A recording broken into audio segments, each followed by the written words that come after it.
ကော့လင်ဆိုတာကြည်လင်တက်စင်တဲ့ပင်လယ်ကြီးတဲပြူကမ်းခြေတွေကြောင့်ပတရားလာတဲ့သူတိုင်းမဖြစ်မနေသွားရောက်ကြတဲ့ကျွန်းတစ်ခုဖြစ်ပါတယ်။ပင်လယ်ရေရောက်တဘာဝကြောက်တန်းတွေအများဆုံးတည်ရှိတဲ့ကျွန်းဖြစ်တာကြောင့်ကော့လင်ကျွန်းကို Coral Islands လို့လည်းခေါ်ပါတယ်။ Adventure ကြိုက်တဲ့သူတွေအတွက်ပတရားကနေနိုင်ဝက်လောက်အချိန်ပေးလိုက်တာနဲ့ activity များစွာပြုလုပ်လို့ရတဲ့ကျွန်းတစ်ခုလည်းဖြစ်ပါတယ်။ကဲဒါဆိုဒီနေ့ vlog ထဲမှာကော့လင်ကျွန်းပေါ်မှာလက်ပတ်ခဲ့တာတွေနဲ့ကျွန်းပေါ်မှာဘာတွေလုပ်ခဲ့တယ်လဲကျွန်းပေါ်ရောက်တဲ့အခါမှာဘယ်လိုအကြောင်းအရာတွေကိုသတိထားရမလဲဘယ်လိုအကြောင်းအရာတွေကိုလုပ်တင်လဲမလုပ်တင်ဘူးဆိုတာတွေကိုပြန်ပြီးတော့ sharing လုပ်ပေးတော့ပါမယ်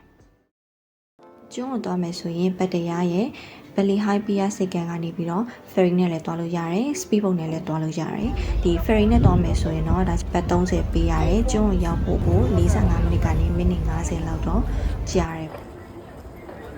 speed boat နဲ့သွားမယ်ဆိုရင်တော့ဘတ်300ကနေ400ဝန်းကျင်လောက်တော့ရှိတယ်။သူကတော့ပို့ပြီးတော့မြန်သွားတယ်15မိနစ်ကနေမိနစ်20လောက်ပဲကြာတယ်။အခုကတော့ ferry စီးဖို့အတွက်ကို Bali High Pier စိတ်ကန်ကနေပြီးတော့ ferry ရှိရဲ့စီကိုသွားနေရပါ။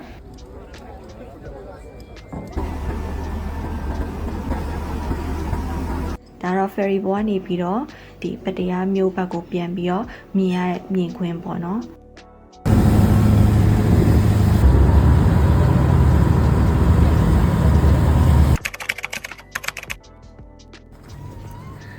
အခုကတော့ကော့လန်ကျွန်းပေါ်ကိုရောက်ပါပြီ။ကျွန်းပေါ်မှာ ferry site တဲ့စိတ်ကန်ကနာဘန်စိတ်ကန်နဲ့တာဝန် beach စိတ်ကန်ဆိုပြီးတော့စိတ်ကန်2မျိုးရှိတယ်။ကျမတို့စီးလာတဲ့ ferry ကတော့နာဘန်စိတ်ကန်မှာစိုက်တာပါ။အတူလာတဲ့နောက်တစ်ခွဲကတော့စီးတဲ့ ferry မတူတော့သူတို့ကတော့တာဝန် beach စိတ်ကန်ဘက်ကိုရောက်သွားပါတယ်။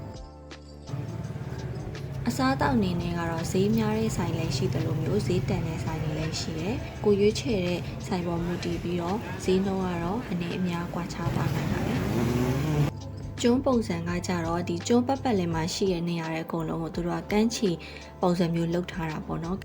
ကျွန်းပေါ်မှာဆိုရင်ကမ်းခြေတွေရတယ်အများကြီးရှိတယ်ကမ်းခြေတွေထဲမှာဆိုရင်လည်းကိုသွားချင်တဲ့အကြောင်းအရာပေါ်မူတည်ပြီးတော့အမျိုးအစားတွေခွဲထားလို့ရတယ်တာဝိုင်ကမ်းခြေဆိုရင်လူသွားအများဆုံးဖြစ်တဲ့ကမ်းခြေဖြစ်တယ်ကမ်းခြေဘက်မှာဆိုရင်စားတောက်ဆိုင်တွေအများကြီးရှိတယ် water sport တွေဖြစ်တဲ့ banana boat တို့ jet ski တို့ scuba diving တို့ snorkeling စားတဲ့ activity မျိုးစုံလုပ်လို့ရတယ်။ကိုကလူစီကားကြိုက်တယ်ဒီလို water sport တွေလုပ်ရတာကြိုက်တယ်ဆိုရင်တော့ icon ကြီးကိုတွားဖို့အတွက်ကို recommend လုပ်ပါတယ်။နောက်ထပ်ကမ်းခြေတစ်ခုကစမဲကမ်းခြေဒီကမ်းခြေကတော်တော်လေးကိုတိတ်ဆိတ်ပြီးတော့ sunset ကြည့်ဖို့အလှဆုံးနေရာလို့တော့ပြောထားတယ်။ ACC နဲ့ sunset ကြည့်ချင်တဲ့သူတွေကတော့ဒီကမ်းခြေကိုတွားပြီးတော့ကြည့်လို့ရပါတယ်။နောက်ထပ်ကမ်းခြေတစ်ခုကဒီယန်ကမ်းခြေဒီကမ်းခြေကလှတယ်လူသွားလဲနေတော့ရေကတော်တော်လေးကိုကြီးတဲ့ထဲမှာပါတယ်ကမ်းခြေပုံစံကတောင်တန်းတွေပက်လက်ဝင်းရံထားတဲ့ပုံစံမျိုးလေးဖြစ်နေတာဆိုတော့ဓာတ်ပုံရိုက်လို့လဲတော်တော်လေးကိုလှတဲ့ထဲမှာပါတယ်ဒီကမ်းခြေမှာကတာဝန်ကမ်းခြေလိုပဲ water sport တွေလုပ်လို့ရတယ်။တာဝန်နဲ့မတူတာကကြတော့တာဝန်ဘက်မှာဆိုရင်လူနည်းနည်းပို့ပြီးတော့များတယ်။ဆိုင်ခန်းတွေပို့ပြီးတော့များတယ်။ဒီကမ်းခြေဘက်မှာကျတော့လူလည်းနည်းတယ်။ကိုကအေးအေးဆေးဆေးနဲ့အနားယူခြင်းတဲ့သူမျိုးဆိုလို့ရှိရင်တော့ဒီကမ်းခြေကတော်တော်လေးကိုနေလို့ကောင်းတဲ့ကမ်းခြေလေးတစ်ခုပေါ့နော်။ပြီးတော့ view point လည်းရှိတော့ဓာတ်ပုံရိုက်လို့လည်းတော်တော်လေးကိုလာတယ်။ကျန်တဲ့ကမ်းခြေတွေကတော့လူသွားနေတယ်ကိုကအချိန်လဲရတယ်တိတ်ဆိတ်ပြီးတော့လူနေတာကြိုက်တယ်ဆိုရင်တော့ကျန်တဲ့ကမ်းခြေတွေလည်းသွားကြည့်လို့ရတယ်ကျိုးပေါ်မှာလဲဖို့အတွက်ကစိုက်ကင်ဒါမှမဟုတ်စုံထောင်လို့ခေါ်တဲ့ share taxi တွေစီးလို့ရတယ်စိုက်ကင်ငါးကတော့တရက်စာကိုဘတ်300ကနေပြီးတော့400ဝန်းကျင်လောက်တော့ပေးရတယ်စိုက်ကင်အကြီးသေးနဲ့ကိုငှားတဲ့ဆိုင်ပေါ်မူတည်ပြီးတော့ဈေးရတော့ကွာသွားတယ်လို့တော့ပြောတယ်share taxi စီးမယ်ဆိုရင်တော့တစ်ခါစီးမယ်ဆိုရင်ဘတ်40ကနေပြီးတော့ဘတ်50ကျားလောက်တော့ပေးရတယ်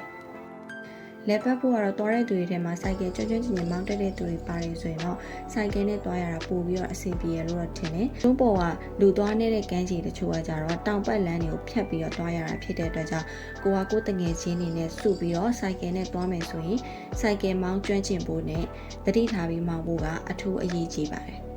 နောက်ထပ်သတိထားရမှာတစ်ခုကကျိုးပေါ်မှာငှားထားတဲ့ဆိုင်ကယ်တွေကသတ်မှတ်ထားတဲ့အချိန်ပြည့်တဲ့အခါမှာဆိုင်အောင်သွားပြန်ပြီးတော့အပ်ပေးရပါတယ်။အဲ့လိုဆိုတော့ကိုကအလားတုန်းကနာပန်စိတ်ကန်းဆိုင်ကယ်ကိုငှားသွားပြီးတော့အပြန်ကျတော့တာဝန်စိတ်ကန်းဘက်ကပြန်မယ်ဆိုရင်ဆိုင်ကယ်တွေကိုနာပန်စိတ်ကန်းကိုသွားပြန်ပြီးအဲ့ရတာဖြစ်တဲ့အတွက်ကြောင့်အခက်အခဲဖြစ်နိုင်တယ်။အဲဒါကြောင့်မလို့သွားတဲ့စိတ်ကန်းနဲ့ပြန်တဲ့စိတ်ကန်းတစ်ခုလည်းဖြစ်မယ်ဆိုရင်တော့ပို့ပြီးတော့အဆင်ပြေတယ်။မဟုတ်လို့ရှိရင်ဆိုင်ကယ်သွားပြန်ပြီးအဲ့ရတာဖြစ်တဲ့အတွက်ကြောင့်ဈာထဲမှာ share taxi ပြန်စီးနေရတာဆိုရင်အချိန်ပိုကုန်တယ်ငွေလည်းပိုကုန်ပါတယ်။ဒါဆိုရင်ဘယ်လိုလူမျိုးတွေအဲ့ကျုံပေါ်မသွားတင်ဘူးလဲ ကိုကပင်လယ်မြင်ရရင်ပြီးတော့ activity တွေလုပ်ရတာလည်းမကြိုက်ဘူးဆိုတဲ့သူမျိုးတွေကတော့ပတ္တရားမှာပဲနေဖို့အကြံပေးချင်ပါတယ်အဲ့လိုလူမျိုးတွေကတော့လုံးဝမသွားသင့်ဘူးပေါ့နော်အဲ့လိုမှမဟုတ်ဘူးကိုကတငယ်ချင်းနေနဲ့ကျုံးပေါ်ကို day trip တဘောမျိုးရှောက်သွားရတာကြိုက်တယ် water sport တွေ adventure တွေလုပ်ရတာကြိုက်တဲ့သူမျိုးဆိုရင်တော့ဒီကော့လန်ကျွန်းကလမ်းစရိတ်တက်တာနဲ့ပတ္တရားကနေနေချင်းပြန်သွားလို့ရတဲ့နေရာတစ်ခုဖြစ်တယ်အဲ့လိုလူမျိုးတွေကတော့ဒီပတ္တရားရောက်တဲ့အခါမှာကော့လန်ကျွန်းကိုမဖြစ်မနေသွားရောက်ကြည့်ဖို့ကိုအကြံပေးချင်ပါတယ်ဒါဆိုရင်ကော့လန်ကျွန်းနဲ့ပတ်သက်တဲ့အကြောင်းအရာတွေလည်းသိလောက်ပြီဆိုတော့နောက်ထပ် vlog တွေမှာပြန်တွေ့ပါမယ်